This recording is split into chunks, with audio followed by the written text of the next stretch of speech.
नमस्कार, खास खबर में आपका स्वागत है। आपके साथ मैं हूं दुर्गेशन भटनागर। खास खबर में बात करेंगे मोदी सरकार के 3 साल की और मोदी सरकार की उपलब्धियों को गिनाने के लिए पूरे मंत्री जो हैं वो अब देश के कोने कोने में जा रहे हैं और मोदी सरकार की लोक कल्याणकारी योजनाओं को लोगों तक पहुंचाने के लिए एक ब्रांडिंग करने के लिए वो जा रहे हैं और मोदी फेस्ट इस कार्यक्रम को नाम दिया गया है। तो वहीं दलितों के घरों में भी जाकर खाना खाया जा रहा है, इस तरीके के निर्देश भी दिए गए हैं। अब कोशिश जो है, अगर इस पूरी कवायद के पीछे देखें तो सीधे तौर पर मिशन 2019 नजर आता है, क्योंकि अभी से ही बीजेपी ने 2019 को साधने की कोशिशें शुरू कर दी हैं और पार्टी स्तर पर जो अब तक के 3 साल के मोदी सरकार के कामकाज रहे उसको गिनाकर उसकी पब्लिसिटी कर लोगों के मन में एक पॉजिटिविटी पैदा करना और वो वोट में तब्दील हो सके, ये पूरी कवायद है। तो कई तरीके की स्थितियां हैं देश में, कई और भी मसले ज्वलंत हैं, चाहे किसानों का हो, चाहे सीमा पर लड़ रहे जवान का हो और सीज फायर का उल्लंघन पाकिस्तान की तरफ से लगातार हो, चाहे प्रधानमंत्री का विदेश का दौरा हो। इन सभी को लेकर एक नई तरीके की सियासत जो है वो पूरे देश भर में देखी जा रही है। अब कितना इंपैक्टफुल रहेगा मंत्रियों का दौरा, दलितों के घर जाकर उनका खाना खाना और क्या ये वोट में तब्दील हो पाएगा या नहीं हो पाएगा, इस सारे मसले के पीछे की सियासत क्या है, आज हम इन्हीं सभी को आज मथने की कोशिश करेंगे, जानने की कोशिश करेंगे कि सियासत किस और जाती हुई नजर आ रही है। तो सबसे पहले केंद्रीय गृह मंत्री राजनाथ सिंह ने जयपुर जब वो आए हैं और आने के बाद मोदी फेस्ट का उन्होंने उद्घाटन किया है और कई कार्यक्रमों में वो शिरकत की है। उन्होंने दूदू भी वो गए हैं। क्या कुछ उन्होंने कहा इस पूरे मामले को लेकर, 3 साल के कार्यकाल को लेकर, आइए सबसे पहले वो सुनते हैं। हमारे बहादुर सेना के जवानों पर कायराना हमला करके 17 जवानों की जानें ले ली। उसके बाद प्रधानमंत्री जी ने हम लोगों की बैठक बुलाई, दृढ़ इच्छा शक्ति का परिचय देते हुए बहनों भाइयों फैसला किया। उसके बाद आपने देखा होगा हमारे सेना के जवान पाकिस्तान की सीमा में घुसकर आतंकवादियों का सफाया करने में पूरी तरह से कामयाब हो गए और हम लोगों ने सारी दुनिया को यह संदेश दे दिया कि भारत अब यह कमजोर भारत नहीं रहा है। काला धन हमारी सरकार ने काले धन पर गहरी चोट पहुंचाने में कामयाबी हासिल की है।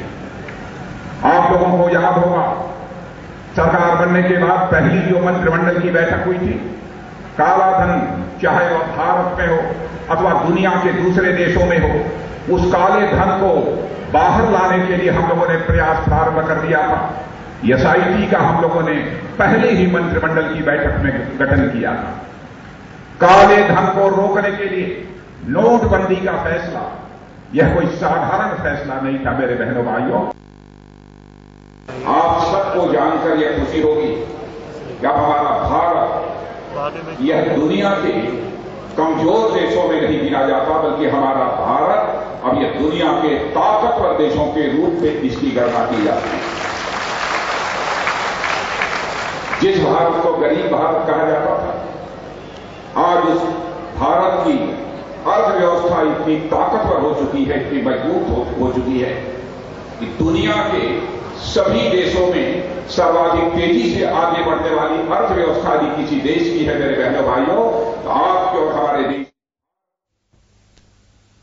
तो केंद्रीय गृह मंत्री राजनाथ सिंह को आपने सुना। मोदी सरकार के जो 3 साल में काम किए उनको गिनाने की कोशिश उन्होंने की, चाहे आतंकवाद का मामला हो, चाहे काले धन को लाने का मामला हो और भ्रष्टाचार को मिटाने के लिए नोटबंदी जैसा फैसला हो। और उनका ये भी कहना है कि जो हमारी आर्थिक स्थिति है अब इतनी सुदृढ़ हो गई कि हम आर्थिक शक्ति के रूप में उभर कर आ रहे हैं और एक मजबूत राष्ट्र के तौर पर दुनिया हमें देख रही है। हमारे साथ हमारा पैनल भी जुड़ गया। चलो चर्चा को हम शुरू करें, उससे पहले पैनल से आपका तारुफ करा देता हूं।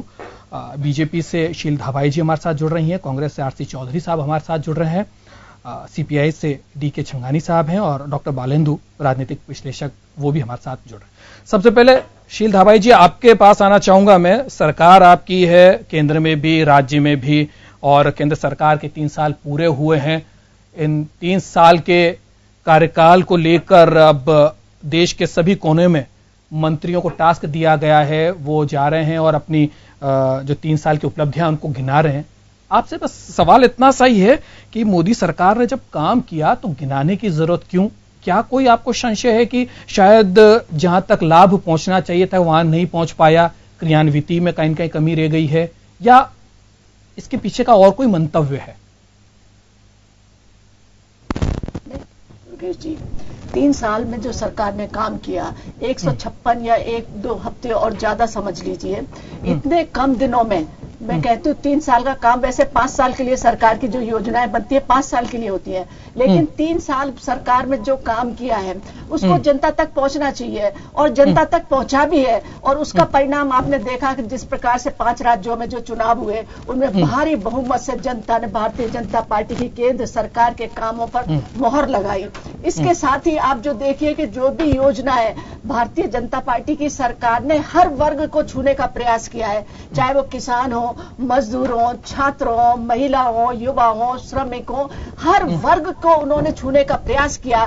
सबका साथ सबका विकास, इस नारे को लेकर चले हैं। अभी जैसा कि आपने कहा कि इसकी जरूरत क्यों पड़ी, जरूरत बिल्कुल नहीं है। जनता खुद देख रही है, जनता जिसको लाभ मिल रहा है वो सब समझ रहे हैं कि हमारे लिए सरकार ने क्या क्या काम किया है। लेकिन फिर भी विपक्ष जो ये बार बार ये दावे करता है कि सरकार कुछ नहीं कर रही है, किसानों के लिए कुछ नहीं किया है, मजदूरों के लिए कुछ नहीं किया है, तो ये सरकार को बताने का प्रयास है। और ये बताने का प्रयास ये भी है कि जिस प्रकार से हमारा पड़ोसी राज्य पाकिस्तान जो एक आतंकवाद का मुखौटा पहनकर सबके सामने था उसको बेनकाब किया, और जिस तरह से हमने जो पाकिस्तान में जाकर सर्जिकल स्ट्राइक की, म्यार के अंदर जाके सैनिकों की कार्रवाई की, और जिस प्रकार से कूटनीतिक चाल के रूप में भारत पाकिस्तान को एक बेनकाब कर रहा है, इसको भी बताना बहुत जरूरी था। आज पूरा देश ये जानता है कि भारत की जिस प्रकार से अर्थव्यवस्था में जो सुधार हुआ है, भारत की जो सैन्य शक्ति में जो सुधार हुआ है, भारत की इकोनॉमी जो सुधार हो रहा है,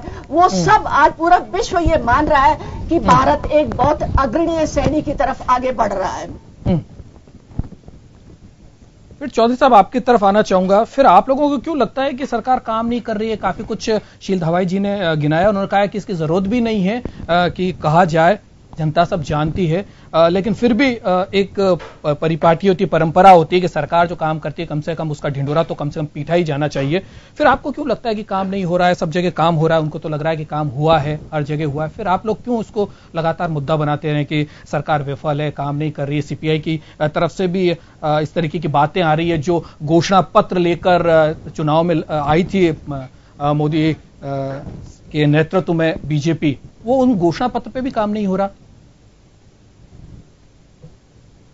ऐसा है दुर्गेश जी किसको पूछा? चौधरी साहब बिल्कुल। संघानी साहब आपके पास भी आऊंगा मैं। दुर्गेश जी, लोकतंत्र के अंदर ये पहली सरकार है जहां पे भारतीय जनता पार्टी अपने 3 साल के कार्यकाल को एक मोदी फेस्ट के नाम से जनता के बीच में ले जा रही है, और वहां पे जनता की गाड़ी कमाई के 20,000 करोड़ रुपए इस 3 दिवसीय फेस्ट के अंदर शहरों के बीच में ले जाने के लिए इस पे खर्च कर रहे हैं।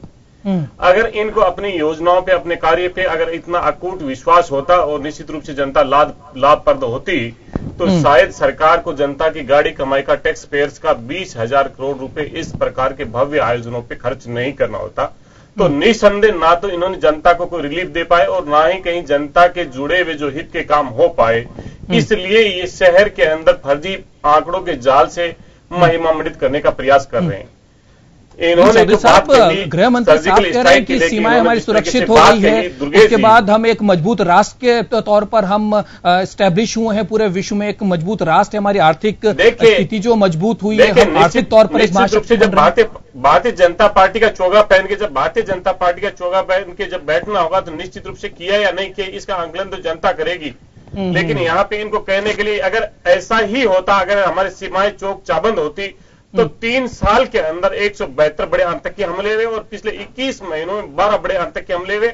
उनकी मैं एक दिन की पूरी डिटेल दे सकता हूं, और उन आतंकी हमलों के बाद में जो हमारे हमले हुए, उस हमलों के बाद में जो पाकिस्तान के ISI है वो आके और हमारे यहाँ पे जांच एजेंसी के तौर पे आती है, क्योंकि इस मुल्क के ये जो भारत है वो विश्व के अंदर इस बात की छवि नहीं बना पाया कि जो हम कह रहे हैं ये एक आतंकी राष्ट्र है, और इस आतंकी राष्ट्र को अगर फेवरेट नेशन का दर्जा देने का अगर कहीं पे काम किया तो वो भारतीय जनता पार्टी ने किया। यहाँ पे भारतीय जनता पार्टी का भी इस आतंकवाद की आड़ के अंदर, इस आतंकवाद के आड़ के अंदर जो जनता के जो मुख्य मुद्दे हैं उन मुद्दों से विचलित करने का जो प्रयास है वो भारतीय जनता पार्टी निश्चित रूप से इस पे कर रही है। अगर यहाँ पे सर्जिकल स्ट्राइक के बाद में ऐसा कहीं पे होता तो 6 महीने के बाद में हमारे सैनिकों के 3 बार शरीर है वो शत विकसित किए गए। यहाँ पे इतने आतंकी हमले हुए जितने आज तक कहीं पे नहीं हुए। इन्होंने एक इतिहास की गरिमा बनाई है। ना या सैनिक है वो सरहद पे सुरक्षित है, ना किसान है वो अपने खेत में सुरक्षित है। किसान है वो मरने को मजबूर है, अगर आंदोलन पे जाए तो पुलिस की गोलियों से मरने को मजबूर है, और सैनिक है वो वहां पे दुश्मनों की और आतंकियों की गोली से मरने को मजबूर है। इस आजाद भारत के अंदर, कश्मीर के अंदर 7%। आप बोलने दीजिए, आपने बोलने के बीच में हमने कहीं कोई व्यवधान नहीं डाला। भारतीय सेना का होता तो कहीं पे बाई इलेक्शन हुआ, उस बाई इलेक्शन के अंदर जो 2014 में 66% जहां कश्मीर के अंदर मतदान हुआ था, वो बाई इलेक्शन के अंदर आके 7% का मतदान रुक गया। जहां पे अनंतनाग पे जिस जगह पे दूसरी जगह पे जो चुनाव होना था वहां पे 2% का चुनाव होगा। बाई इलेक्शन पहली बार यहाँ पे कैंसिल करना पड़ा क्योंकि सरकार है वहां पे। चौधरी साहब हमारे कश्मीर है सेना नायक जहां पे पहली बार बिपिन रावत साहब का कहना है कि वो 2.5 मोर्चों पे तैयार है, के अंदर लोगों के बीच के अंदर है। पाकिस्तान हो, चाइना हो या हमारी आंतरिक सुरक्षा हो, चाहे कश्मीर की आंतरिक सुरक्षा हो, उसके लिए सेनाएं तैयार है। फिर आपको क्यों लगता है ऐसा कि उस मोर्चे पर सेनाएं तो निश्चित रूप से किसी भी मुल्क का जो दुर्गेश जी सेनाएं तैयार है। क्या सेनाओं को युद्ध में झोंकने के लिए ही सेना होती है? क्या किसी राष्ट्र की डिप्लोमेसी नहीं होती? क्या किसी राष्ट्र की तैयारी नहीं होती? संवाद एक बड़ा मामला है क्योंकि युद्ध से कभी कुछ नहीं हासिल हो सकता। ये बात बिल्कुल 3 साल के अंदर देखिए मैडम आपके समय आए तो बिल्कुल बोलना। 3 साल के अंदर 578 जवान शहीद हुए, कश्मीर के अंदर 578 जवान शहीद हुए। ये पहली बार इतनी ज्यादा शहादत दी। जो मोदी जी ने ट्वीट करके कहा, our jawans are work hard but the Pakistan cuts their hands and Delhi is the silent feeds Pak PM biryani is this नीच राजनीति एंड कर्मा। मोदी जी ने ये ट्वीट किया था 7/5/2014 को। जिस दिन उन्होंने 14 को जब ये ट्वीट किया और इस मुल्क के अंदर कहा था कि अगर हमारे सैनिक का एक सब लेके जाते हैं तो क्या यहाँ पे हम 10-10 सब लेके नहीं आने चाहिए। आज उसी मोदी जी को क्या शर्म नहीं आनी चाहिए कि 6 महीने के अंदर हमारे सैनिकों के 3 बार शरीर से विकसित कर दिया जाता है। हमारे पहली बार कोई राजनीतिक पार्टी है वो जो सेना का अपने ध्वज पे राजनीति के लिए। चलिए छंगानी साहब काफी देर से वेट कर रहे हैं। छंगानी साहब की भी प्रतिक्रिया लेते हैं। छंगानी साहब, आपका भी और आपकी पार्टी का भी मानना है कि जिस घोषणा पत्र को लेकर बीजेपी ने चुनाव लड़ा और बड़ी बातें की थी, उन घोषणा पत्र से कुछ काम नहीं हुआ। आपकी प्रतिक्रिया चाहिए। 70 सुखोई विमान यहाँ पे सैनिक जो उग्रवादियों को मारने के लिए पेलेट गन का प्रयोग करते हैं, किसान को मारने के लिए बुलेट का प्रयोग करते हैं। इस आऊंगा उस पॉइंट पर भी आऊंगा साहब, उस पॉइंट पर भी आऊंगा। एक बार छंगानी साहब से एक बार थोड़ा सा प्रतिक्रिया ले लें। छंगानी साहब, आपको क्यों लगता है कि जो घोषणा पत्र लेकर सरकार बनाई गई है और मोदी जी के नेतृत्व के अंदर चुनाव लड़ा गया, उस घोषणा पत्र को लेकर काम नहीं हो पा रहा है और देश में और भी कई मुद्दे हैं, लेकिन खाने पीने की बातों को लेकर एक नई तरीके की राजनीति को जो है वो विस्तार दिया जा रहा है। एक कटुता की जो है समाजों में, समुदायों में वो भावना पैदा की जा रही है। ऐसा आपको क्यों लगता है? आपकी पार्टी की तरफ से इस तरीके के बयान आ रहे हैं। देखिए साहब, मोदी सरकार ने अच्छे दिनों का जो वादा किया था जी, उसके लिए कुछ मूलभूत प्रश्न उन्होंने उठाए थे। सबसे पहले वादा किया था एम्प्लॉयमेंट का। 1 साल में 1 करोड़ आदमियों को रोजगार देंगे जी। हमने ये देखा कि 1 साल के अंदर में ज्यादा से ज्यादा 50,000 60,000 से ज्यादा जॉब उन्होंने नहीं दिए। उन्होंने कहा था हम काला धन वापस लेकर के आएंगे। जैसे ही पनामा लिंक्स के अंदर में मालूम पड़ा कि सब संघ चालक का सबसे बड़ा अकाउंट ब्लैक मार्केट के अंदर में वहां पर पड़ा हुआ है, वो पूरे के पूरे मामले के अंदर में वो मैं समझता हूं पैसा है 58 खरब रुपया, जो बहुत भागवत के नाम से वहां पर जमा है। तो जैसे ही मालूम पड़ा उस कार्रवाई उसको तुरंत रोक दी गई और काले धन के नाम को लेना बंद कर दिया। और जो उनके भोंपू बने हुए जो महाराज बने घूमते थे, उन्होंने भी जो काले धन के बारे में बात करना था बंद कर दिया। और अब वो काले धन का नाम कभी लेने की बात नहीं करते हैं। काला धन निकालने के लिए ही इन्होंने नोटबंदी किया। कितना काला धन निकला इसका जवाब देने के लिए तैयार नहीं है रिजर्व बैंक के अंदर में और सरकार के पास में। जब हम राइट टू इंफॉर्मेशन के अंदर में पूछने के लिए जाते हैं तो उसका जवाब नहीं देता कि देश की सुरक्षा के लिए इसका जवाब दिया जाना जरूरी नहीं है। उन्होंने रेल की संरक्षा और सुरक्षा के बारे में वादा किया था। जितनी ज्यादा दुर्घटनाएं इन दिनों में रेल की इस दौरान हुई है वो पहले कभी नहीं हुई। आतंकवाद पहले से ज्यादा बढ़ा है, चाहे तो माओवादियों का आतंकवाद है, चाहे नॉर्थ ईस्ट के अंदर में है, चाहे आपके कश्मीर के उस क्षेत्र के अंदर में है। उसको बजाय खत्म करने के उन्होंने दिन पर दिन उसको और ज्यादा बढ़ोतरी की है। अंतर्राष्ट्रीय स्तर पर अमेरिका ने धक्का बता दिया कि हम भारतवर्षीय लोगों को वहां पर अंदर आने नहीं देंगे, उनको नौकरियां नहीं देने देंगे। अंतर्राष्ट्रीय स्तर पर हमारा जो मान सम्मान पहले था वो पहले से कहीं बहुत ज्यादा कम हुआ है। देश गौरव के साथ में पहले पंचशील के सिद्धांत के टाइम के अंदर में हम एक निरपेक्ष राष्ट्रों के अगुआ माने जाते थे।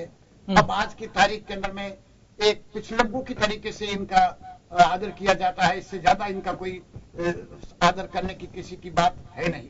हम तो जिस क्षेत्र में देखते हैं उस क्षेत्र के अंदर में नाकामयाबी मिली है। किसान, श्रमिक, राजस्थान के कर्मचारी, केंद्र सरकार के कर्मचारी, कॉर्पोरेट सेक्टर के कर्मचारी, उनकी नौकरियां दिन पर दिन कम हो रही है। इंफोसिस और इंफॉर्मेशन सेक्टर के अंदर में नौकरियां कम हो रही है।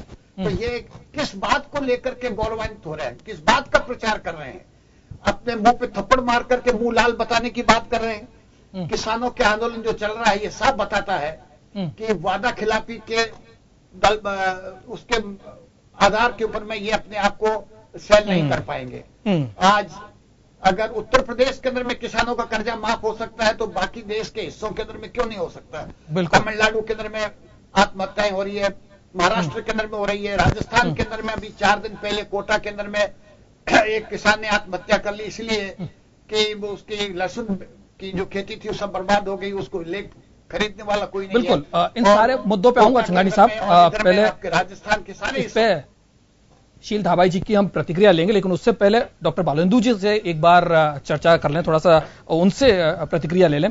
डॉक्टर साहब क्या लगता है आपको, जिस तरीके की अभी तक की जो डिबेट हुई है और मोदी फेस्ट के नाम पर एक उपलब्धियां गिनाने का जो एक सिलसिला केंद्र सरकार ने शुरू किया है, काम किया है, और अगर उन काम को किया गया है तो उन काम का बखान क्यों? एक चीज तो ये, क्योंकि 20,000 करोड़ के आसपास का इसमें खर्चा हो रहा है। अगर ये खर्चा अगर किसानों के ऊपर या और कहीं पर हम इन्वेस्ट करते तो शायद वहां राहत की स्थिति होती। दूसरी चीज, सेना को लेकर जिस तरीके की बातें सामने हैं और पाकिस्तान से हमारे रिश्तों की बातें हैं, ये बहुत बड़ा इंपॉर्टेंट मामला है और गृह मंत्री जी से जुड़ा हुआ है। और गृह मंत्री जी ने साफ कहा है कि हम जो काम कर रहे हैं उससे सेनाओं को हमने थोड़ा छूट दिया है। उसके बाद वहां की जो स्थितियां वो चेंज हुई, लेकिन आंकड़े जो हैं वो लगातार बराबर जो बता रहे हैं कि हमारे जवान जो है लगातार शहीद हो रहे हैं और वहां पर लगातार घुसपैठ की स्थिति जो है वो बनी हुई, सीज फायर का उल्लंघन हो रहा है।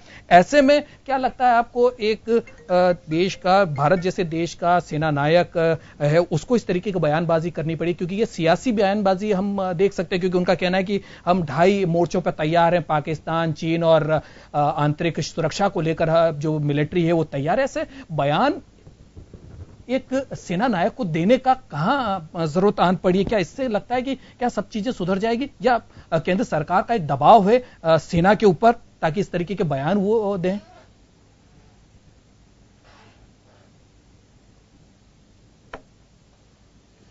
देखिए दुर्गेश जी, आपने 2 बातों की जिक्र किया।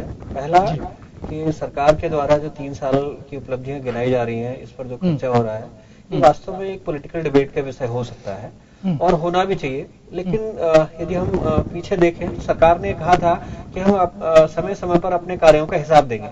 यदि हम दूसरे इस एंगल से देखें तो सरकार का ये हिसाब देने का एक तरीका भी हो सकता है और दोनों ही बातें अलग अलग तरह से उपयोगी भी हो सकती है, अनुपयोगी भी हो सकती है। रही बात सरकार के काम के बखान करने की, तो लोकतंत्र का एक तरीका है, हर पॉलिटिकल पार्टी अपने कार्यों को जनता के बीच में ले जाती है। उसने 1 साल में इतना काम किया, 2 साल में इतने काम किए और उसके आधार पर जनमत बनाने का कार्य करती है। बाद में वही चुनाव के लिए आधार भी बनता है। तो ऐसी स्थिति में वर्तमान सरकार के द्वारा जो कार्य किए जा रहे हैं, यदि हम इसको इस तरह से देखें कि उनके द्वारा किए गए वादे और उनके द्वारा कहा गया कि हम प्रतिवर्ष अपने कार्यों का हिसाब देंगे, तो वो एक एंगल हो सकता है। लेकिन ठीक उसके दूसरा विपरीत यह है कि उस पर जो पैसा खर्च किया जा रहा है उसका क्या, तो उस पर यह हो सकता है कि भाई सरकार किसानों का जो आंदोलन चल रहा है या किसानों के कर्जे की जो समस्या है, इस पर ध्यान देना चाहिए। लेकिन ये अलग अलग बहुत बड़े विषय हैं जिन पर हमें डिबेट करनी चाहिए और डिबेट होती भी है, जैसे हम लोग कर रहे हैं। दूसरा आपने जो बात की वो थी कि सेना का जिस तरह से अभी वर्तमान समय में स्टेटमेंट आ रहे हैं, क्या सेना को इस तरह की बातें करनी चाहिए? सेना अध्यक्ष को 2.5 जो शब्द उन्होंने किया कि 2.5 मोर्चों पर हम लोग काम कर रहे हैं उस पर, और किस तरह से देश की सुरक्षा की बात है। तो मैं इसमें ये कहना चाहूंगा कि आज वर्तमान में भारत ही नहीं पूरा विश्व आतंकवाद से पीड़ित और प्रताड़ित है। ऐसी स्थिति में वर्तमान सरकार के द्वारा वर्तमान परिस्थितियों में जो कार्य किए जा रहे हैं वो हो सकता है कि सरकार के लिए बहुत उपयुक्त हो और होने भी चाहिए। लेकिन यदि हम दूसरे पॉलिटिकल एंगल से इसको देखते हैं तो लोगों को ये भी लगता है कि इतने सारे जवानों की मौत हो रही है, सेना पर अत्यधिक बोझ है फाइनेंशियली, बहुत सारे नए नए सैनिक उपकरण भी खरीदे जा रहे हैं। तो ऐसी स्थिति में उनको ये लगता है कि क्या हम सुरक्षित भी हैं। अब दोनों ही स्थिति में यदि देखा जाए तो हमें मान करके चलना पड़ेगा कि एक राष्ट्र के रूप में एक सरकार को जो कदम उठाने चाहिए शायद वर्तमान समय में सरकार वही कर रही हो। दूसरी ओर ये भी है कि पड़ोसी के साथ जो हमारे तनाव बने हुए हैं, तो हमें हमारे सैनिकों के आंकड़े तो मिल जाते हैं, लेकिन हमें पड़ोसी राष्ट्र के सैनिकों को कितने हताहत हुए और क्या वहां पर हो रहा है वो चीजें उतनी नहीं आ पाती जितनी कि आनी चाहिए। तो यदि हम ओवरऑल पर्सपेक्टिव में देखें तो भारतीय विदेश नीति आज उस मोड़ पर पहुंच गई है जहां हम ये नहीं कहते थे कि हमारी तरफ से पहली गोली नहीं चलेगी। आज हम लोग ऑफेंसिव हो गए, अब डिफेंसिव नहीं है हम। और भारतीय राजनीति में एक बहुत बड़ा ये चेंजेज है, क्योंकि वर्तमान सरकार का जिस तरह से ऑफेंसिव होना एक तरह का पड़ोसी राष्ट्र को अखर रहा है, ठीक उसी तरह से पूरे विश्व में एक मैसेज भी गया। आज आप देखें कि पाकिस्तान में आतंकवाद जो युद्ध है वो किसी भी चीज का हम उसको लेकर नहीं कह सकते कि युद्ध से ही परिणाम जो है वो आ जाएंगे। युद्ध कभी भी किसी चीज को परिणाम नहीं ला सकता, हल नहीं ला सकता। युद्ध हल नहीं है, लेकिन बिल्कुल आपका बिल्कुल कहना सही है, युद्ध नहीं है, लेकिन युद्ध की हमेशा परिस्थिति में बना रहना और भी ज्यादा नुकसानदायक है। तो कहीं ना कहीं हमें इस डिलेमा से बाहर निकलना होगा।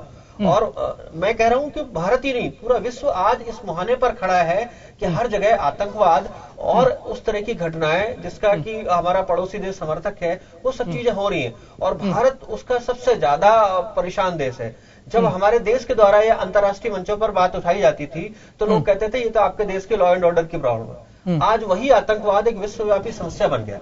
तो ऐसी स्थिति में सरकार के द्वारा आतंकवाद और सेना के द्वारा जो उठाए जाए कदम है वो पहले उनके बारे में जानकारी नहीं होती थी। सर्जिकल स्ट्राइक पहले भी होती थी लेकिन वो मीडिया में बताई नहीं जाती थी। इस तरह से हमारे सेना के अधिकारी मीडिया में सामने नहीं आते थे, पॉलिटिकल लोग होते थे अपने बयान देते थे। वर्तमान समय में हमने सेना को इस रूप में देखा है जो कि शायद हमारे देश में इस तरह की परंपरा नहीं थी कि सेना इस तरह से आकर के स्टेटमेंट दे और सेना अध्यक्ष इस तरह के स्टेटमेंट देकर के हमारे देश के जवानों का हौसला बढ़ाए। तो एक तरह के देखें तो बैलेंस सरकार का तरीका है जिसमें वो अपने एक तरफ राष्ट्रीय हितों की रक्षा कर रहे हैं, दूसरी तरफ अपने पॉलिटिकल हितों को भी अपना गेन करना चाहते हैं, क्योंकि किसी भी